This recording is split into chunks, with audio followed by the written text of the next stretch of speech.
नमस्कार दोस्तों, आज हम एक महत्वपूर्ण और संवेदनशील टॉपिक अश्लील फैशन ट्रेंड्स और उनके समाज पर पड़ने वाले प्रभाव पर बात करेंगे। आज के समाज में फैशन हमारे जीवन का एक अभिन्न हिस्सा बन गया है। खासकर युवा महिलाओं का कम कपड़े पहनना एक फैशन ट्रेंड बन चुका है। इस ट्रेंड को बढ़ावा देने में बॉलीवुड स्टार्स और सोशल मीडिया इन्फ्लुएंसर्स का बड़ा किरदार रहा है।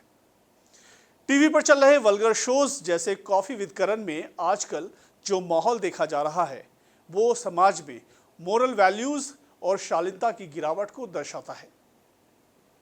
इन शो में अक्सर फीमेल कंटेस्टेंट से ज़्यादातर अश्लील और अनैतिक सवाल पूछे जाते हैं, जो न सिर्फ उनकी पर्सनल डिग्निटी को ठेस पहुंचाते हैं बल्कि पूरे समाज के लिए एक गलत मिसाल पेश करते हैं। हैरानी की बात यह है कि कई फीमेल कंटेस्टेंट भी इन सवालों का बेहिचक और बेशर्मी से जवाब देती हैं, जिससे ऐसा प्रतीत होता है कि नैतिकता और मर्यादा आज के लोगों में खत्म हो गई है। इस तरह के शोज और उनके कंटेस्टेंट हमारे समाज में मनोरंजन के नाम पर गंदगी और अश्लीलता को बढ़ावा दे रहा है।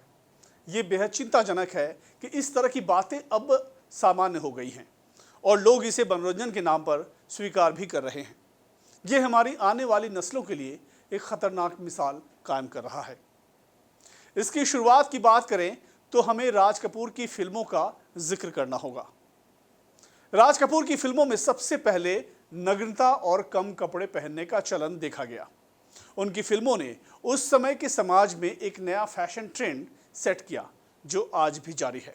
राज कपूर, जिन्हें बॉलीवुड का शोमैन कहा जाता है, ने भारतीय सिनेमा में बोल्ड सीन्स की शुरुआत की थी। उनकी फिल्मों का क्रेज आज भी दर्शकों के बीच बना हुआ है। राज कपूर ने पहली बार एक्ट्रेसेस को फिल्मों में बोल्ड अवतार में दिखाना शुरू किया। सन 1951 में आई फिल्म आवारा में नरगिस ने कई रोमांटिक सीन्स दिए जो आज भी दर्शकों के बीच चर्चा का विषय बने हुए हैं। 1964 में संगम में वैजयंती माला पहली बार बोल्ड अंदाज में नजर आईं। उन्होंने इस फिल्म में बिकनी पहनी थी और पानी के अंदर का सीन काफी फेमस हुआ। इस फिल्म ने बॉक्स ऑफिस पर धमाल मचा दिया था। 1970 में मेरा नाम जोकर में सिमी ग्रेवाल ने एक टीचर का किरदार निभाया था, जिसमें एक सीन में वो कपड़े बदल रही थी और ऋषि कपूर उन्हें चुपके से देख रहे थे। 1978 में आई फिल्म सत्यम शिवम सुंदरम में जीनत अमान ने शुरुआत से आखिर तक बोल्ड कपड़े पहने और बोल्ड सीन दिए। 1980 में आई फिल्म इंसाफ का तराजू में अश्लीलता परोसी गई। 1985 में आई फिल्म राम तेरी गंगा मैली से मंदाकिनी ने बॉलीवुड में डेब्यू किया था। इस फिल्म में उन्होंने झरने के बीच सफ़ेद पारदर्शी साड़ी पहनकर एक बोल्ड सीन दिया था, जिसमें उनका पूरा जिस्म साफ दिखाई दे रहा था। राज कपूर की इन फिल्मों ने बॉलीवुड में बोल्ड सीन्स की एक नई परंपरा शुरू की थी, जो आज भी फिल्म उद्योग में जारी है। राज कपूर की फिल्में उस समय के दर्शकों के लिए एक नया अनुभव था। उन्होंने भारतीय सिनेमा में एक नई लहर की शुरुआत की। उस समय के कुछ लोगों ने राज कपूर के इस ट्रेंड की काफ़ी आलोचना की। हालांकि राज कपूर ने इसे कला के रूप में देखते हुए पूरी तरह से नकार दिया। आजकल सोशल मीडिया प्लेटफॉर्म्स जैसे इंस्टाग्राम, फेसबुक और ट्विटर पर बॉलीवुड सेलिब्रिटीज़ और इन्फ्लुएंसर्स अपनी बोल्ड तस्वीरें और वीडियो शेयर कर रहे हैं।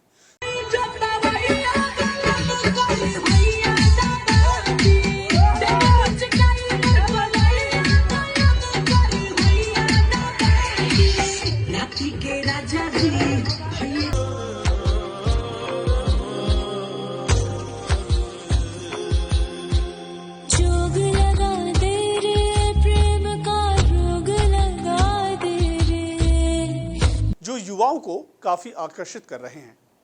फैशन और स्टाइल के नाम पर कम कपड़े पहनना और अपने शरीर को दिखाना एक आम सी बात हो गई है। ये ट्रेंड केवल फैशन तक सीमित नहीं है, बल्कि इसका समाज पर भी गहरा असर हो रहा है, खासकर युवा पीढ़ी पर, जो इन सेलिब्रिटीज और इन्फ्लुएंसर्स को अपना रोल मॉडल मानते हैं।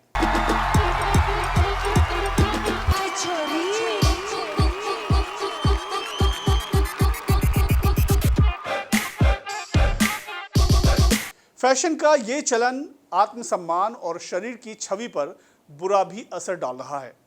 युवा लड़के और लड़कियां अक्सर खुद की तुलना अपने रोल मॉडल से करने लगते हैं, जिससे उनमें हीन भावना उत्पन्न हो जाती है। आज के माहौल में महिलाओं के सबसे संवेदनशील और निजी अंगों को दिखाने का ट्रेंड बढ़ता जा रहा है। हम आपको फिल्मी दुनिया की नामी गिरामी एक्ट्रेस की कुछ तस्वीरें दिखाते हैं। आज की युवा पीढ़ी पर इसका सबसे ज़्यादा असर देखने को मिल रहा है। वे इन सेलिब्रिटीज़ और इन्फ्लुएंसर्स को देखकर उनके जैसा बनने की कोशिश करते हैं। इस चकाचौंध की दुनिया में वो सच्चाई से काफ़ी दूर होते जा रहे हैं। अब समय आ गया है कि हम फैशन और स्टाइल के नाम पर इस गुमराही के जाल से बाहर निकलें, वरना हमारा समाज भी यूरोपीय समाज की तरह से हो जाएगा। आज के सोशल मीडिया युग में ये ट्रेंड और भी तेज़ी से फैल रहा है। लोग लाइक्स और फॉलोअर्स के लिए किसी भी हद तक जाने के लिए तैयार हैं, लेकिन हमें ये सब नहीं भूलना चाहिए कि ये सब केवल एक बनावटी दुनिया है जिसका असलियत से कोई लेना देना नहीं है। आपको इतिहास के पन्नों से यह भी मालूम होगा कि नांगेली जैसी केरल राज्य की एक दलित महिला ने 19वीं सदी में अपने स्तन को ढकने की इजाज़त के बदले टैक्स देने से इनकार करने पर खुद अपने स्तन को काटकर अपनी जान की कुर्बानी दी थी। क्या नांगेली उन महिलाओं के लिए एक सबक नहीं है जो आज फैशन के नाम पर अपना ये संवेदनशील और निजी अंगों को खुला रखकर न्यूडिटी को बढ़ावा देती हैं और मर्दों को उकसाती हैं? वैसे आज के समाज के मर्दों को भी कहा जा सकता है। दूसरे शब्दों में कहें तो जैसे मादा जानवर नर को अपने अंग दिखाकर लुभाती है और शारीरिक संबंध बनाने में ज़रा भी संकोच नहीं करती, फैशन का ये ट्रेंड न केवल सामाजिक और सांस्कृतिक मूल्यों को प्रभावित कर रहा है, बल्कि इससे युवाओं की मेंटालिटी पर भी निगेटिव इम्पैक्ट पड़ रहा है। इस अश्लीलता की प्रभाव की वजह से ही आजकल भाई बहन या बाप बेटी को देखें तो उन्हें देखकर बिल्कुल एहसास नहीं होगा कि ये ब्लड रिलेटिव हैं। फिल्मी दुनिया के लोग पवित्र रिश्तों की भी मर्यादा नहीं रखते हैं। आप अक्सर देखते हैं कि बॉलीवुड सेलिब्रिटीज़ के बच्चे फैशन में उनसे भी आगे होते हैं। हमें ये समझना होगा कि असली खूबसूरती हमारे कपड़ों में नहीं बल्कि हमारी सोच और हमारे कर्मों में है। क्या ये ट्रेंड हमें सही दिशा में ले जा रहा है या हमारे सामाजिक मूल्यों को ख़त्म कर रहा है?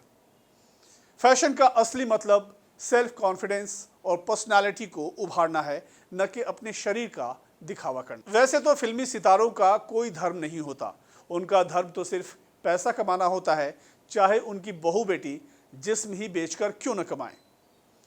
बॉलीवुड भारतीय सिनेमा का केंद्र अपनी ग्लैमर, चकाचौंध और प्रतिष्ठा के लिए दुनिया भर में मशहूर है। हालांकि इसके पीछे छुपे कुछ काले पहलू भी हैं, जिनमें से एक है कास्टिंग काउच।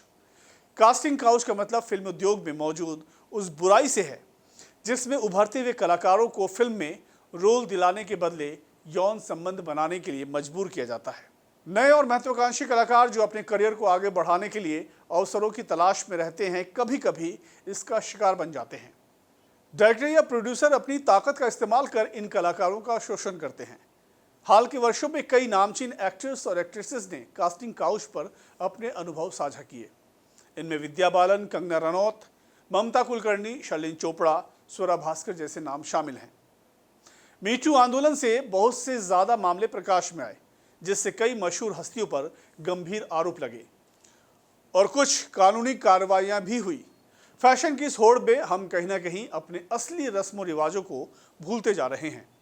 ये ज़रूरी है कि हम अपनी रस्म रिवाजों को ध्यान में रखते हुए फैशन को अपनाएं। समय आ गया है कि हम मनोरंजन के नाम पर परोसी जा रही इस अश्लीलता के खिलाफ आवाज़ उठाएं। आइए हम सब मिलकर इस ट्रेंड के निगेटिव इम्पैक्ट को समझें और अपनी रस्म रिवाजों को बचाने का प्रयास करें। तो दोस्तों, ये था आज का हमारा विशेष एपिसोड। अगर आपको ये जानकारी महत्वपूर्ण लगी हो तो कृपया इस वीडियो को लाइक करें, शेयर करें और हमारे चैनल को सब्सक्राइब करें। अपने विचार और सुझाव हमें कमेंट्स में ज़रूर बताएं। धन्यवाद।